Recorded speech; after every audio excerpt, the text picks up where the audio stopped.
cold front with showers and storms. Details in your Wjbf 6 forecast. Right now on News Channel 6 at 4, people coming together to honor the life of a community leader. Also ahead, Augusta leaders meet to talk about the city's climate action plan, what that means. And a group working to improve court appearance rates in Augusta. As your News at 4 starts now. Live from Television Park, this is Wjbf News Channel 6 at 4.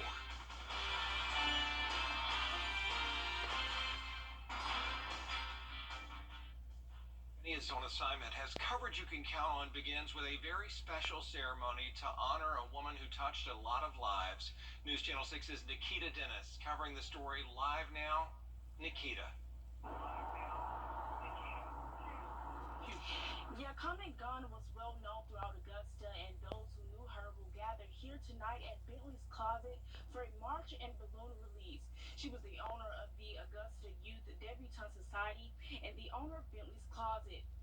Gunn was unfortunately shot to death by her husband last Wednesday at Fitzworth Townhomes. The march will start at 6 p.m. at Bentley's Closet and end at the Jesse Norman Amphitheater. And those who are attending are asked to bring a purple balloon for the balloon release. Live in Augusta, Nikita Dennis, Wjbf News Channel 6. Augusta leaders say it is time to know. Forecast. Miller, thanks. Court systems are doing their best to make sure people can make it to their court appearances. Richmond County State Court, one of 6 in the country, taking part in a new effort to try to bring those numbers up. Bria Smith has the story. The goal of this initiative is to help folks understand the reason why people might miss court in the first place. Work and child care obligations, transportation obligations, or just folks who forget or maybe didn't understand their need to come into court. The project, spearheaded by the National Center for State Courts, including Pew Research, will take a look at those reasons from an educational and understanding approach. And if folks lose or misplace that information, or if the information wasn't given to them in a way that was easy for them to understand in the first place, it might make it more difficult for them to meet that obligation and get into court on time. The new approach would be an electronic reminder system, giving these individuals the chance to receive their appearance notice information more efficiently. Each of the courts that we've worked with, we set out an iPad asking folks what their court experience was like and whether it was, whether the court was set up in a way that was easy for them to understand and navigate and get into court. Richmond County State Court is the only county in Georgia to participate. Bench warrants can cause a lot of trouble. They can snowball and affect you in so many different ways, but if we can find ways to make sure that people are able to attend court, that would be helpful to all of the entities involved. Judge Monique Walker says her work with this project was not done alone. We have had the full cooperation of all of our stakeholders here in Richmond County, to include everyone from our solicitor to the clerk, the public defender's office, probationers, and court administrators, and even from our higher courts have supported this program. And it's been an awesome experience up until this point. The goal here is really to help reduce missed appearances, which should ideally help facilitate court processes and result in cost savings for courts, attorneys, law enforcement, and individuals.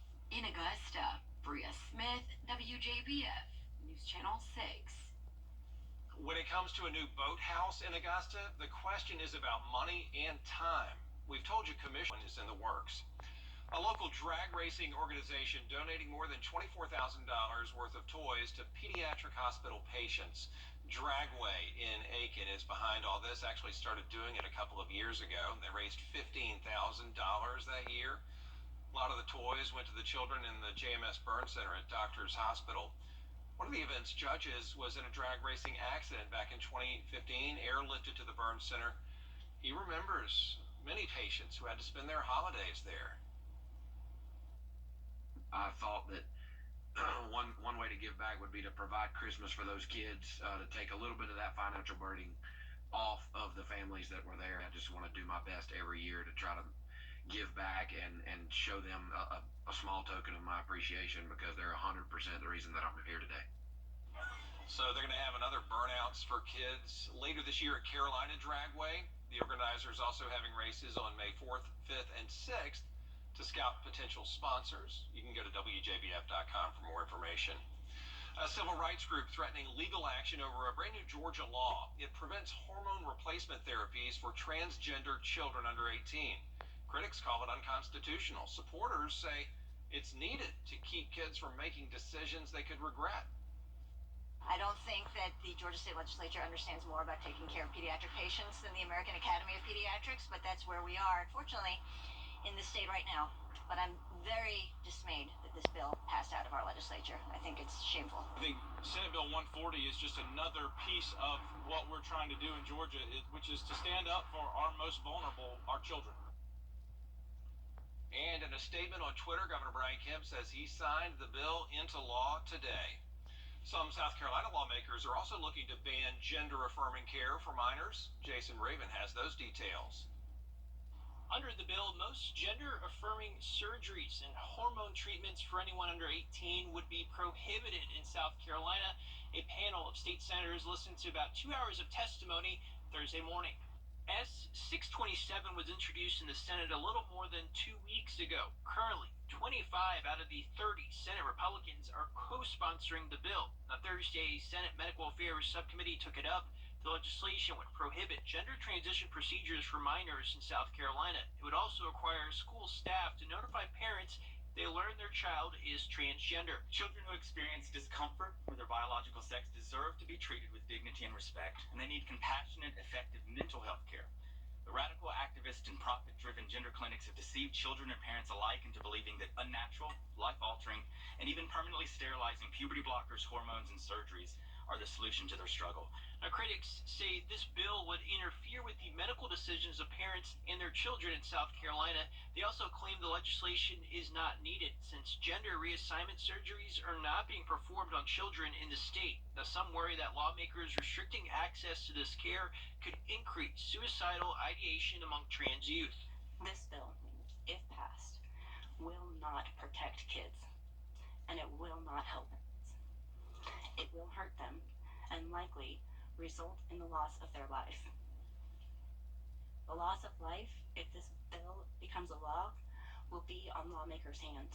The subcommittee did not take any action on the bill Thursday, but plan to hold another subcommittee meeting next week to hear from more people. In Columbia, I'm Jason Raven. Coming up on News Channel 6, the city of Augusta buys a house and a piece of history. How the city is keeping the man's memory alive. So we'll be right back. Yeah, coming up, Oreos, now part of a study at MIT.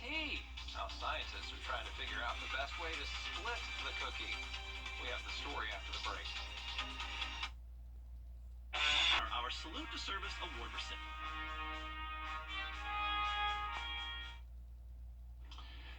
Scientists at MIT are doing the groundbreaking work of figuring out the best way to twist open an Oreo. A PhD candidate led the researchers. She says she got frustrated by this cookie conundrum during COVID-19 lockdowns. Well, they broke open more than 1,000 of the cookies trying to find the perfect technique so that both cookies get cream on them. After hundreds of high-tech tests, they found out that the cream stuck to one side about 80% of the time. I could have told you that. But they tried, right?